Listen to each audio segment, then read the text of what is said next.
চল ছাইয়া ছাইয়া আনারকলি ডিস্কো চলে কিংবা মুন্নি বদনাম হই গানগুলো নাম করলে চোখের সামনে বেশি ওঠে মালাইকা আরোরার মুখ। মালাইকার শরীরী ভাষা, মুখের অভিব্যক্তি আর নাচের শক্তি দেখে বোঝার উপায় নেই 50 পেরিয়েছে বয়সের কাঁটা। বরং মনে হয় সময় যেন তাকে আরও পরিণত করেছে, করে তুলেছে আরও আকর্ষণীয়। নতুন রূপে নতুন ঝলকে আবার ফিরেছেন সেই মালাইকা। আদিত্য সরপোদ্দার পরিচালিত তামার আইটেম গান পয়জন বেবিতে আগুন ধরিয়ে দিয়েছেন তিনি। তবে এবার একানন সঙ্গে রয়েছেন বলিউডের নতুন প্রজন্মের প্রিয় মুখ রাশমিকা মান্দানা। দুই প্রজন্ম, দুই সৌন্দর্য, দুই স্টাইল, এই দৌরত্ব গানটিকে করে তুলেছে আলোচনার কেন্দ্রবিন্দু। দীপাবলি উৎসবে মুক্তি পেয়েছে থামা, যেখানে মুখ্য ভূমিকায় আয়ুষ্মান খুরানা ও রাশমিকা মান্দানা।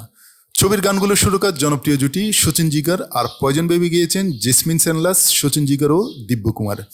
গানটি প্রকাশের পর থেকে অন্তর্জালে তুমুল সাড়া পড়ে গেছে। মাত্র কয়েক ঘন্টার মধ্যে গানটি ইউটিউবে লাখো ভিউ ছুঁয়েছে। সামাজিক যোগাযোগ মাধ্যমে শুরু হয়েছে তুলনা, কে বেশি মাতালেন মালাইকা না রাশমিকা। সোশ্যাল মিডিয়ায় এক নেটিজেন লিখেছেন, বয়স তো শুধু শুঙ্কা, মালাইকা এখানে রাশমিকাকে হার মানাতে জানেন। এক অনুরাগীর বাসায় মালাইকাকে যথাযথ টক্কর দিয়েছেন রাশমিকা। আরেক নেটিজেন লিখেছেন, দুজন স্টেপই দুর্দান্ত, একে অপরকে পরিপূর্ণ করেছে। সত্যি পয়জন বেবিতে মালাইকা রাশমিকা যুগলবন্দি যেন দুই প্রজন্মের বলিউডকে এক মঞ্চে দাঁড় করিয়েছে।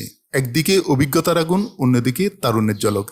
নেটিজেনদের বিচারে নাচের লড়ে মালাইকা এগিয়ে, তবে রাশমিকার সাহসী প্রচেষ্টাও দর্শকের নজর কেড়েছে। সব মিলিয়ে দুজনের রসায়নের জন্য প্রাণ পেয়েছে এই গানে।